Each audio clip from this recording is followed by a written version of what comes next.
অবধি কিন্তু রংধনু নামে পরিচিত, এখন অবধি আমি রংধনু পরিচিত। এখন আমি এই রংধনুটাকে পরিবর্তন করে বর্ণ সেবা সংঘ নামে ঘোষণা করছি।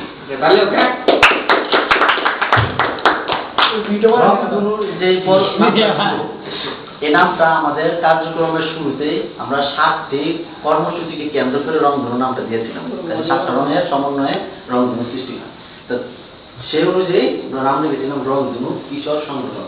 তো তখন আমরা মূলত কিশোরী ছিলাম, তার আগে আস্তে আস্তে কিশোর থেকে তরুণ যুবক, হ্যাঁ, এ পর্যায়ে চলে যাচ্ছে। তো সেই ক্ষেত্রে পরবর্তীতে নাম বারে পরিবর্তন করার কোনো মানে হয় না। তো সেই ক্ষেত্রে আমরা এবারে নাম দিয়েছি বর্ণ সেবা সংঘ।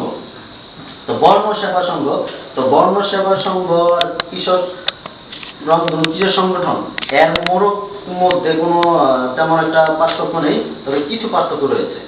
এটাই হচ্ছে বর্তমান সংগঠনের নাম, বর্ণ সেবা সংঘ। স্থাপিত হয়েছে 2007 সালে। বর্ণ সেবা সংঘ।